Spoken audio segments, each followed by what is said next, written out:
And welcome to the show, Lawyer Ibrahim to me. Oh, thank you very much. You, from the background, you know, one person will always on the take a keen look at Parliament from your organization, and the work with Parliament they do. Firstly, let me start with what think will be your overall expectation of Parliament going forward. You know, looking at all the recommendations or the touchlight we've been on the points from Parliament inside the past 5 years. And now look at the fact that we get younger people, we also get women's representation inside Parliament, but we lack in opposition representation. Also, we only see one member of the People's Congress Party, we nine day, where we don't get up to 54 members of Parliament for day. It would have been a fine Parliament if you get this amount of women's representation and you also double them with the opposition voice. But from your assessment, you don't deal with parliamentary issues, you don't look at Parliament. How you think, say, this Parliament get for fair so far? First of all, I congratulate all the women them and man them where we elect as members of Parliament. I wish them all well. The job ahead, obviously difficult, and perhaps has been made a bit more difficult by the complexion we just described, the fact that one half of Parliament don't decide not to participate. So the outlook, the complexion, obviously odd in that regard, but the job of Parliament not change because of that. The job of Parliament clearly stated in the Constitution, and Parliament gets a number of, most people are talk about Parliament, they just facing for make law. Obviously, now Parliament in primary responsibility for make law and lawmaking, standard setting, very, very important in with democracy. But beyond that, and as much as we all know, we get plenty good laws in Salon. Implementation, now can be the problem. So Parliament get a very critical role for play, which is oversight. So I'd expect them to take the oversight function even more seriously. You were talking about going forward. Going forward, I think the last Parliament did a fantastic job of making many, many progressive laws. We have to give it to them. If there's one thing where they pass and get incredibly high marks on good laws, progressive laws, and I expect them, of course, to continue making those progressive laws. We still get a number of laws then relating to health, such as the Sexual Reproductive Health Rights, the Child Rights Act. Those laws will come before them sooner or later. I expect them to make that. But beyond lawmaking, oversight, making sure that if Parliament approve 1 loan, the ministry, department agents, where they handle that 1 loan, they use them well. If they're not using them well, they rein them in, they hold them to account. Ensuring effective parliamentary oversight is really critical to achieving governance priorities. Without that, believe you me, we can make all the laws in this world. The one law they make every year, you are talking about the supplementary budget. The one law they make every year in the National Appropriation Act, which is the budget.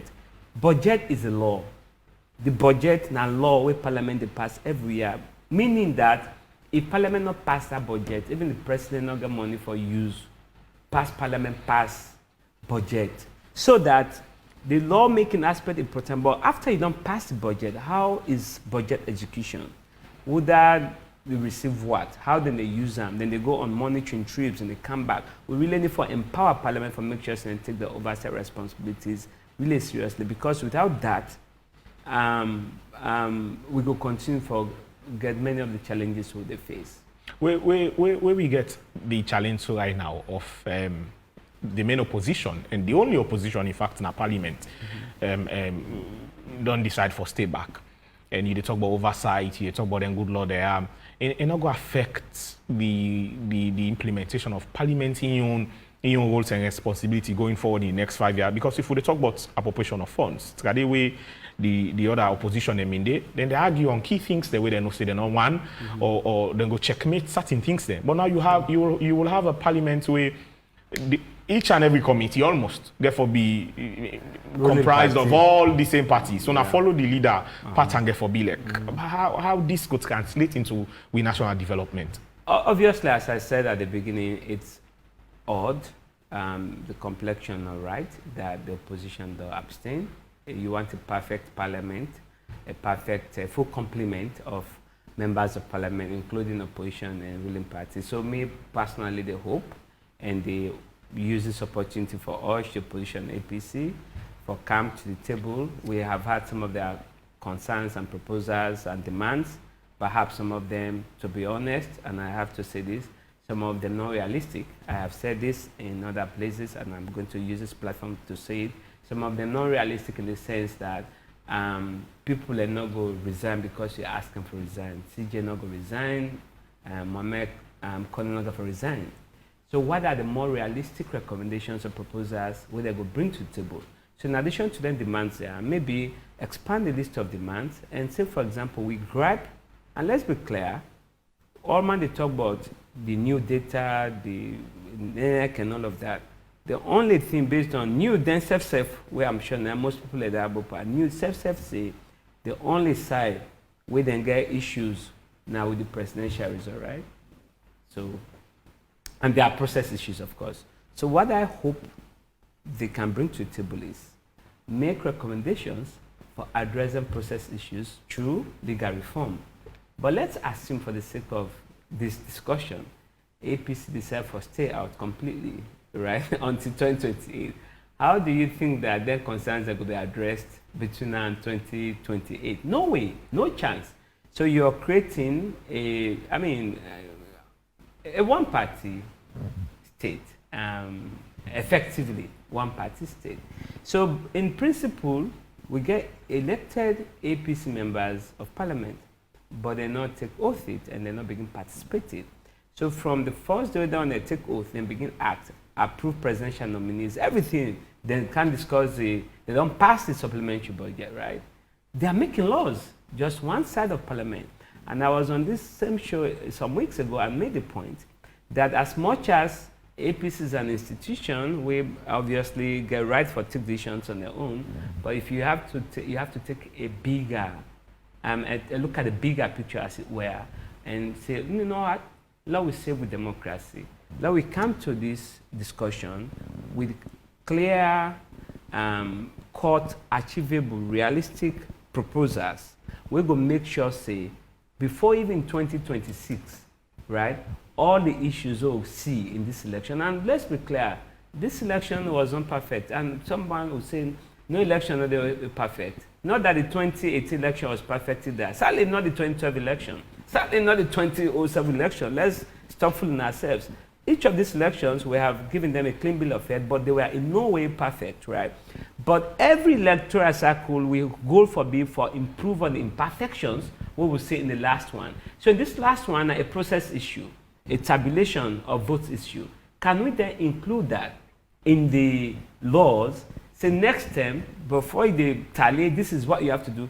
Clearly, I've been saying to my colleague the other day, law even put them in bullet points. One, do this step by step. It's there, it's in law. So when term reach, now that they follow. But if you stay away, obviously not they expect ruling SFPP for make their reforms them unless they feel say it's something that is in the interest of the country. But you have to come to the table and get that. So basically that's, I digress, but I said that to make the point that everybody from the international community, the religious community, civil society, even the journalists, by commentary, editorials, the press, the media, need for join hands for encourage opposition for come and participate in governance and help fix not only the legal issues but the governance issues of the country. Because listen, now nearly half of the population, right? Now then they technically deprived of participation or representation because MPs were elected, councillors were elected, mayors and chairpersons were elected to represent a group of people, actually to represent all of us. But specifically, there are people who said, you, I want to be my councillor, you, I want to be my MP. The fact that you have not given them an opportunity for their concerns to be discussed, to be debated in Parliament, is obviously a minus on the democracy, but I think, and that obviously will get implications for the health of the democracy and the health of Parliament. So yes, back to your question, obviously it's not a perfect situation, and it will be very difficult as it were for the ruling party hold itself to account all the time. What thing will happen though, and this is all hypothetical, is that if APC not participate, but I get the conviction it's not going to participate. I think they just want a serious discussion on their demands, and as I've said, those demands plus perhaps more realistic demands, get to the table and agree on some things. If they not come, what you go end up for see is the ruling party go try for constitute itself into both ruling and opposition. In other words, you go still see parliamentarians who go try for do the difficult job of asking questions, but it will not be as effective as where you get the opposition. You know, let me also assume, say, we actually get the 53 MPs from the opposition come back into the well of parliament and take their oath and all. Do you actually think, say, there would be a balance? Because now we just get 2 political parties representing the Sierra Leone in the parliament. Because of the threshold of the PR system, make the other minor political parties or independent candidates not be able to secure seats. You think, let's assume we have the main opposition party, you think there will also be a balance, or we'll go see a situation wherein the ruling go one for past laws, or then we just have the opposition, the main opposition party, where we'll just they say no to certain things or not holding into account effectively the ruling party? So the way it's been done, again, even in the last parliament, you go see, say, on some things, then they push for some kind of some consensus, bipartisanship. We see a lot of laws, right? We, of course, opposition members of parliament can push back on some provisions, on some clauses, then go back and debate and discuss, then they agree. So then pass them unanimously. So then the way they say opposition members of parliament, they walk out, so will not agree. So waiting ideally for be the case now that before you actually get to that point where you say, look, I'm pass any process in parliament, you for don't do exhaustive discussions, deliberations, negotiations. So really negotiation, really critical in governance. Democracy, obviously, the way we understand them, they require is founded on, bringing together differing views and opinions. I mean, people can for disagree. It's basically for bring all of them disagreements together, distill the key points and get build a consensus around the issues and weigh them in the interest of the country. So even if they come back, I'm not expecting they will just come and toe the line of the ruling party. They're expecting they'll come, they disagree with the ruling party, but the ruling party will obviously get majority now, need for listen and entertain dialogue, conversation, so that they don't ride roughshod over the opposition party. Having said that, the opposition said no need for being unnecessarily disagreeable. Just because you're opposition doesn't mean that you cannot see what is good in some initiatives and perhaps make them better by your recommendations. But I've had in this country, the problem is not just, leave the politicians aside. You see people disagreeing with you person, right? Then they not disagree with your idea or your viewpoint. Mm-hmm. They disagree with the person so that your ideas and your viewpoints all become your person, so that they disagree with your idea and disagree with your person. Just because of that disagreement, they don't hit you. Yeah. It's not your ideas that they don't like. It's your person. Mm-hmm. And that's what is bad. Generally, in very body politics as well. It's not just in politics. Even on social media, in WhatsApp groups, you see the banter. People cannot disagree with your views. They disagree with your person. They begin to attack you. They begin putting you in one corner. You are this, you are that. And politicians come from the wider society, don't they? People in Trado, they go up and down, now MPs from the same community. If they behave that way, it's not going to change just because they are elected members of parliament or they've been appointed ministers. It's really our values. There's a lot, and that's why you had the Minister of Information and Civic Education here. I think that is the thing that we have to really work on as a collective, from school, the media. Let we promote healthy dialogue. Let's come and discuss. What are your points? What are the facts? Let's focus on the facts. Forget about my name, my region, your auntie, that menu, that pay you school fees. It's irrelevant to the facts. Facts are what they are.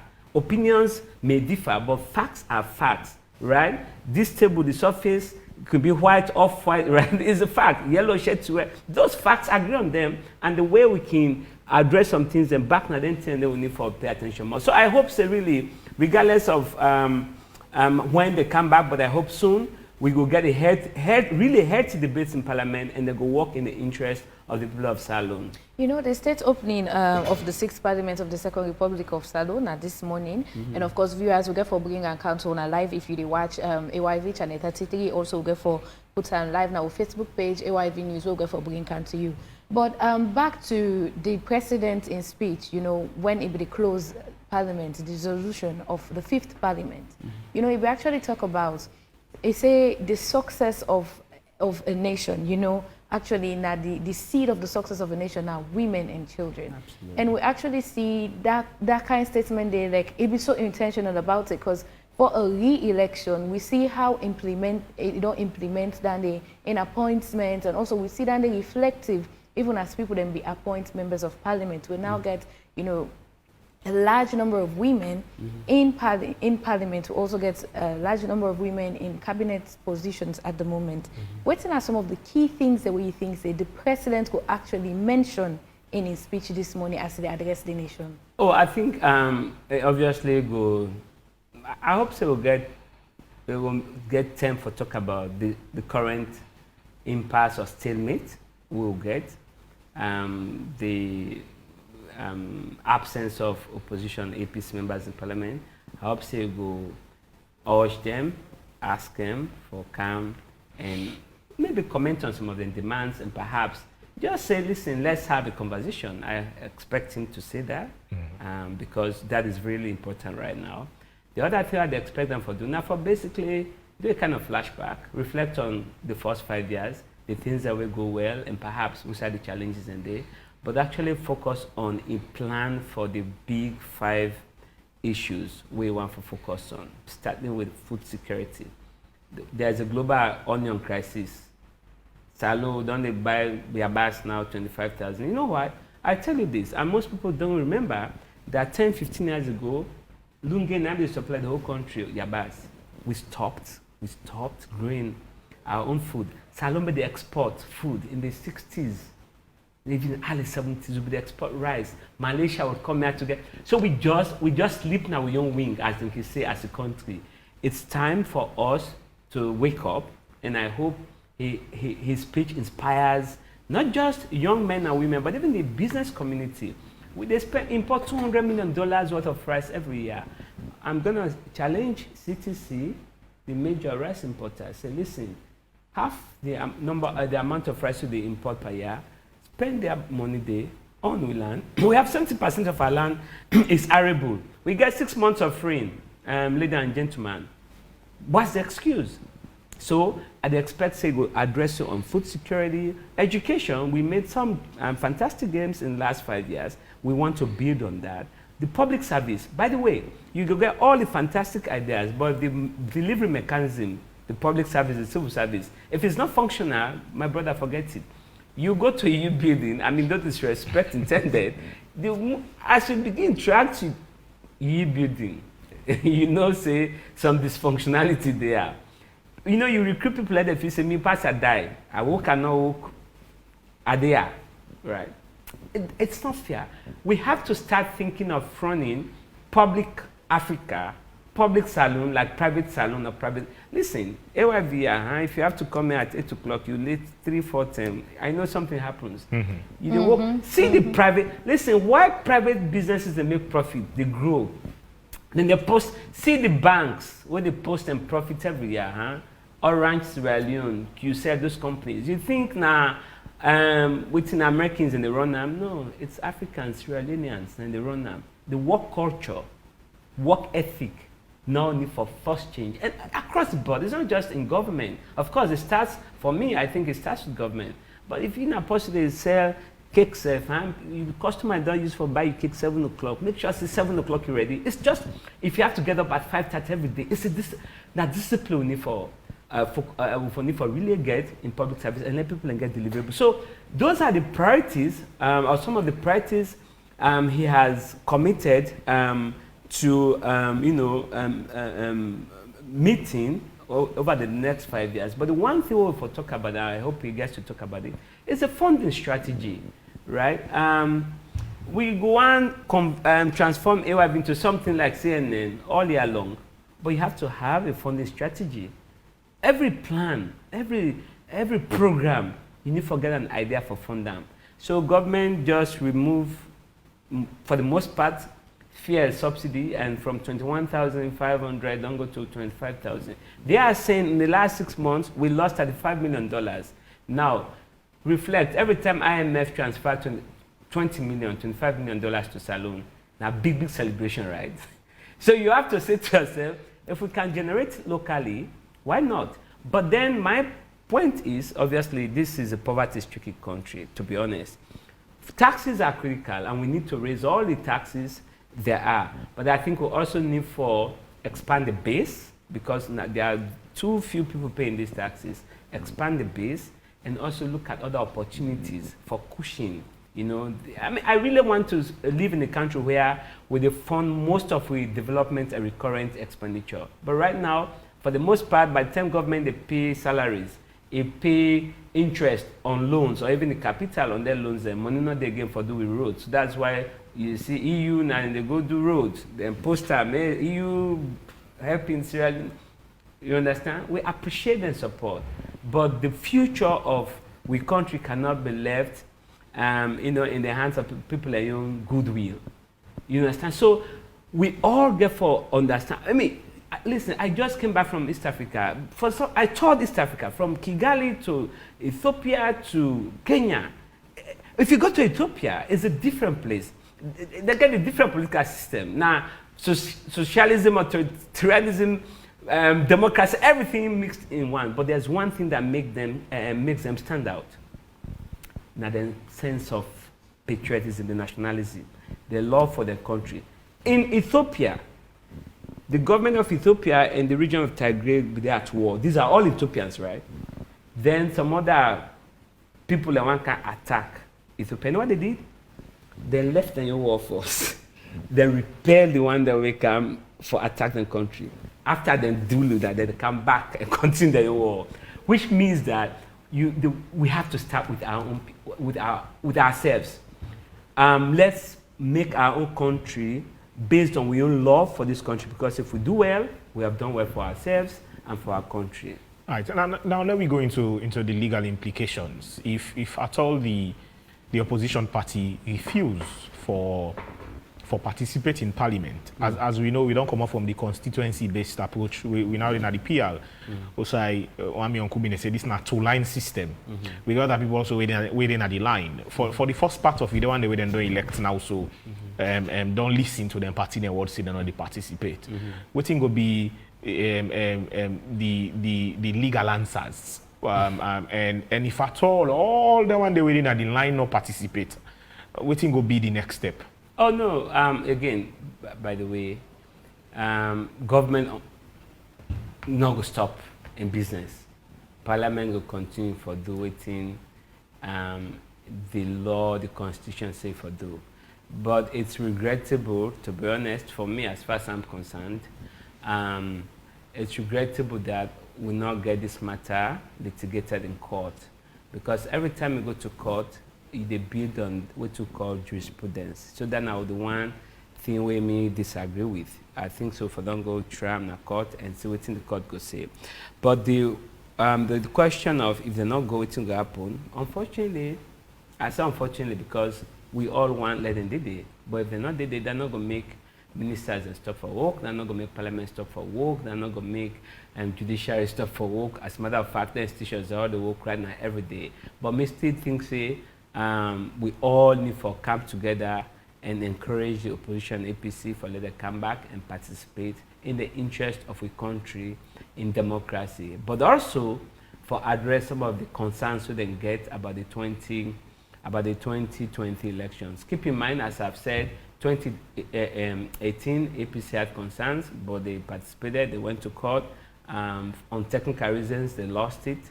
In 2012, SFP2 had concerns, they went to court, they still participated. So you cannot stop participating. In 2007, they had concerns, Christian Top invalidated votes from 407 police stations across the country. They had concerns, they did not withhold participation. So this is really, for me, it's the first time for let you boycott all of government. And you have not even gone to court to test the evidence that you have. It somehow makes it difficult. But me think say the best way out of this, it's dialogue, dialogue with a view to addressing the concerns we don't get in the 2020 elections. We still talk on the expectation today and waiting President Biya go deliver.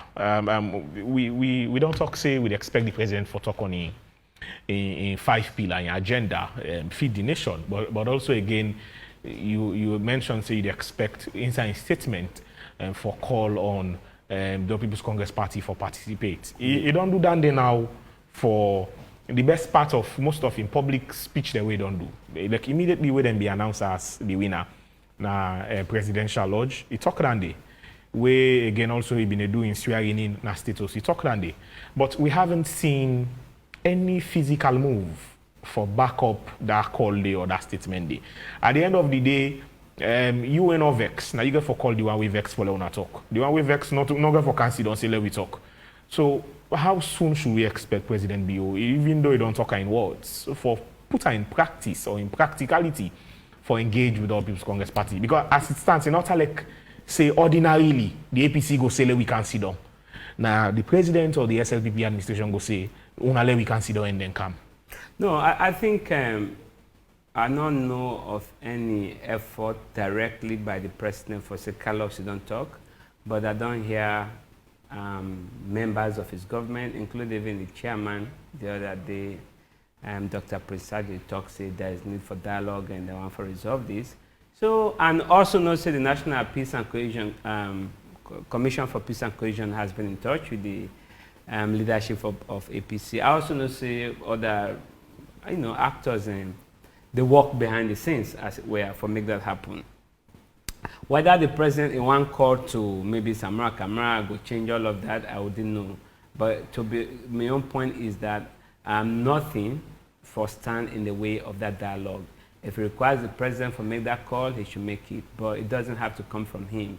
If there are interlocutors, respected interlocutors in the international community, in civil society, in the religious community, they can lead, and I'd expect, say, APC will unclench their fist, right? Because clearly right now we know, based on what you have said, that there is willingness on the part of the government, or on the part of the president, for embrace them. Themselves for willing, for unclench their fist. If I want to shake your hand, if you are like this, I can't shake your palms, right? So we need to talk to both sides, but I agree the government can take leadership on this by either directly on the part of the president or through his team members or even through the international community we get access to and facilitate that dialogue. They went to London before the elections, right? Where is the Commonwealth? Where is the AU? Where is the, I mean, all these actors, right? And they have a role to play. Now, if they do all of that, it doesn't work. I think we will now say efforts for resolve this don't fail, but we shouldn't stop. And the fact that he said it previously shouldn't stop him or preclude him from saying it again. I think the more he says it, the more we know that he means it. And I take your point. Perhaps he can act on that and make the calls too. And if he make the calls and not respond, he should come public and tell us. And then we know clearly say there is no desire on the part of the APC for do that. And if that happens, we would all be convinced that a lot has gone into that process, but it's just not working. And perhaps we should find a way to move on until at such point we then they go happen. But me believe, say, I strongly believe, say, as I've said, there's several initiatives, several efforts on the way. I believe, say, sooner or later, but I hope sooner, we'll go resolve this impasse and APC will come back to Parliament and take their seats in the councils and, we move the country forward. Okay, plenty thanks to you, Ibrahim Tomi, we are the Executive Director on ACAL, for joining me this morning for talk about key issues, especially the state opening of the 6th Parliament of the Second Republic of Sierra Leone.